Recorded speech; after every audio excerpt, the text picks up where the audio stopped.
What's shaking, everybody? Guess who's back? It's your boy King in the Golden State here with it's a late, a couple days late edition of the Wednesday Pile on a Saturday. Hilarious, I know. I'm only doing this on a Saturday because I just got back late last night, and I just got my pile of comics from the my local comic book shop, and the reason why I didn't do one is because I was on vacation. I was out of town. Went to Las Vegas for a vacation, and was hanging out for a day with Ray Jr. of Comic Book Fanatics and Big O Orlando Rivera, cool cats. I saw Ray Jr. about a month prior to that, but he was traveling up to Vegas for just like a small break. So now he moved back. I think he moved into his house finally, so that's kind of cool, So yeah, if you do get a chance, go subscribe to their channels. I'll leave links in the description. Comic Book Fanatics, Big O, check out their stuff. Really good stuff. But anyway, I don't want to keep you guys waiting any longer since I delayed this Wednesday pile. But I got a couple issues and stuff to show you what I picked up, and good chances are you guys probably picked them up too, because I'm only a couple days late, right? Anyway, let's get started without further ado. All right. It is the Invincible Iron Man by Brian Michael Bendis and Mike Deodato. Love this series so far. A lot of people are some people, I'm not going to say a lot, I would say a chunk of people are up in arms about the fact that the new Iron Man, or is going to be an Iron Black woman, called Riri Williams, 15-year-old girl. In this issue here, the reason why I have it out is because it's her first bit of action, in the suit. A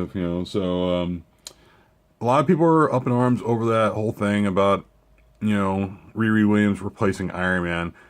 No one's really not looking at the big picture here. People are looking at the small picture. I hate saying that name first of all because it's so tough to say. Riri Williams is, in retrospect, is probably taking over War Machine. So somewhere down the line, it's going to happen. I mean, it wasn't like, a black person has worn this armor before. I mean, look back to Jim Rhodes, back in the day. If you're a collector, you go back and you know that Tony Stark wasn't the only person who's worn Iron Man armor. So, people are just going nuts about it, saying, oh my God, this black 15-year-old girl is taking over the Iron Man suit, and it's like, just pump your brakes. And it's easy. The same people who react to the whole, Captain America is a Hydra agent. Just pump your brakes for a minute and let it work, because it's going to work. I think, honestly, Marvel hasn't really swung and missed too much lately, and I think this one's a good one too. So, key issue. If you guys go back, go find the first appearance of Riri Williams.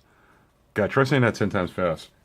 Go back and find the first appearance of Riri Williams, which is Invincible Iron Man number 6, where she first appeared. So, focus on that, and keep in mind, it's only a story, guys. I mean, just like the Captain, Steve Rogers Captain America deal, the Hydra deal, it's just a story. So, yeah, I like Bendis' writing, Deodato's artwork. I mean, Deodato is one of those guys who goes way back to the days of his art on Wonder Woman. He has small run on Wonder Woman. He did just drawing that, and he does a great job. That's an underrated artist right there. Is Mike Deodato. So, pick this up, guys. That's all I'm saying. I'm only gonna say it once. Also, pick this up because everybody else is picking it up. And I was looking at some YouTube videos on my vacation a little bit. A little drama here and there, but I don't want to talk about that. I'm talking about comic books. Mary Jane. She is a new Iron Spider. I don't see anybody else up in arms about that. Got all these women taking over the iron suits and such. You're kind of wondering if Tony decides to go on vacation like I did. But anyway, Mary Jane's first appearance as a new Iron Spider, and it's covered by Alex Ross, and It's a really cool looking cover. Some YouTubers picked this up multiple copies, and I'm talking about some people picked up multiple copies. I'm not gonna mention names, Murfinator, but yeah, I decided to follow in his footsteps and pick up one, two, and two. That's it. So I decided to just pick up one and one more, and that was it. There was one more on the over my LCS, but I decided to leave that be for the next person who may want to pick it up one day because I don't want to like over grab some stuff. Not to make anybody feel bad, for grabbing like a stack of the same copy. So, I'm just happy I have it. So it's a, I actually I like the Amazing Spider-Man series. The Amazing Spider-Man series is a really it's a different series, but it's still good to read. So why not? I had to pick it up. Also picked up this issue. This was in my box, and it's a Deadpool v Gambit, and basically Deadpool versus Gambit for those who don't understand what V means.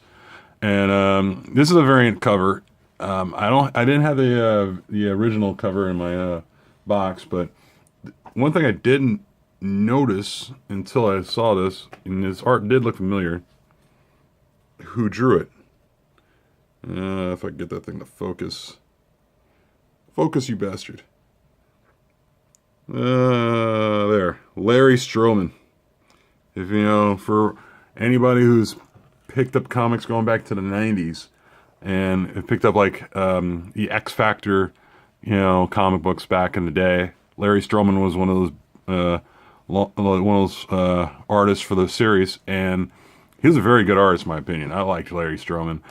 And he kind of disappeared. He was actually, but honestly, I mean, for anybody who's never picked up Larry Stroman stuff and likes like X Factor and like say the Havoc run of X Factor, is definitely the thing you want to pick up. So like go back to the first series, Volume 1 of X Factor, and it's like in the latter part of the series where it was kind of tailing down, or I think somewhere in the middle actually, but it was on the latter half. And Larry Stroman was a very, very good artist back then. He even did a small series called The Tribe for Image Comics. It was his own created own property. And that was good too. Only problem was it didn't come out all the time. And that was like, and he was like one of those artists who was like taking forever to come out with their stuff. It was back in the day when every artist took forever for an Image comic to come out, But the cool thing about it was, an Image comic issue did come out every month. Problem was, that one series just never came out every month, like Youngblood, Wildcats, what have you, Savage Dragon, Spawn. A lot of those things were not all on time, and Tribe was one of them. And they all had great potential. And, the problem was they just never got their stuff out on time. And, yeah, Larry Stroman drawing this cover I thought it was really cool. And just see him doing a cover for the Deadpool v Gambit, I was like, please give me more Larry Stroman. That guy was a very, very good artist. I mean, I know a lot of people are all on top of the Mike Turner, exclusive alternate covers for some DC books, but Larry Stroman, don't sleep on that guy. That guy, really good artwork in my opinion.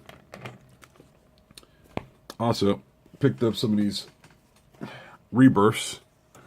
Still on it. Issue 2 of the Green Arrow. With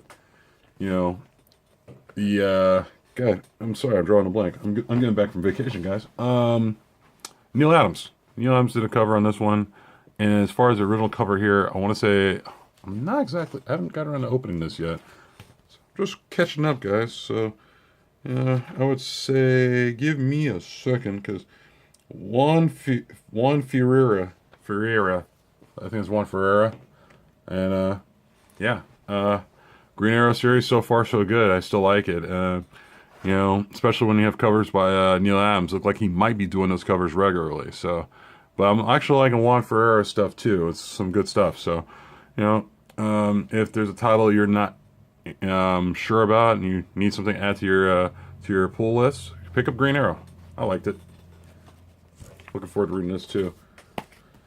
And I would recommend Batman, of course, and I would recommend Aquaman. I mean, like the Aquaman issue came out, clearly they're advertising the Suicide Squad stuff, you know, because Warner Brothers is like almost like their last chance left of comics. It looks like, or comic book movies, and you know, my LCS had like a bunch of the alternate covers to these things, so had that going on. Also had the Batman original cover for Finch, Tim Sale cover having to do with Solomon Grundy, you know, so that was pretty cool. And yeah, he stacked up a few things for me, like Green Lanterns #2, you know. I packed that puppy up in there, and that one another alternate cover. It's getting a little crazy with the alternate covers, and I sound hypocritical saying that, but you know, because I'm picking them up. But you know, you think like for example, I almost don't know what is the difference between these two being alternate covers. You know, like this one's by Kenneth Rocafort, and I'm not sure if that one's by Kenneth Rocafort, and this is probably by Gleason. You know, so it's kind of like sometimes it's just hard to keep up with these things, you know, because every issue has it's by Patrick Gleason. I think it's by either Peter Tomasi or Patrick Gleason. I'm not sure. I'm not real familiar with those artists, but like every issue of Rebirth that's come out has had like some cover and alternate cover, and it's pretty annoying. But like for example, these two, I already know which one's the alternate because I know like which one works and which one works harder than the other. Like this is clearly a Joe Madeira cover, and Joe Madeira hardly ever comes out of his cave, you know. And this one's by Tony Daniel. Now, I know that this is the normal cover because Joe Madeira, I haven't seen him draw anything like in interior in forever. And this one's by Tony Daniel, but he's just doing just a cover for this, but he's not drawing the inside. So it's kind of like, you know, you clearly know the difference between one and the other. And sometimes the white background helps too. But yeah, the Rebirth stuff as far as alternate covers, in my opinion, has just gotten clearly out of hand. It's just, you know, it's just a major pain in the ass sometimes, you know, because, you know, the talk was these books were supposed to be $2.99, but you know, people get tempted into the alternate covers, and it's kind of like, now I gotta buy that, now I gotta buy this, and this is like, come on, enough. All right, one last one, guys. I got this one because it scratches my head having to do with the Civil War, but I'm sure if I read it, I'll probably put another video out saying, hey, this was actually pretty damn good having to do with Civil War, and I'm still trying to figure out what does a Kingpin have to do with the Civil War. Yeah, it's a variant cover. I don't have the original cover, but I'm not gonna rush for it. I'll just read this one, and you know, just try. You know, it's a head scratcher. You know, I mean, you know, Kingpin, Civil War. You know, we'll see. But anyway, guys, that's about it. I just wanted to you know, drop in my late video. You know, saying what's up. I'm still here. I didn't leave you guys at all. I just, you know, sometimes you need a vacation, and then I got San Diego Comic-Con coming up pretty soon, about 2 weeks. So you never know.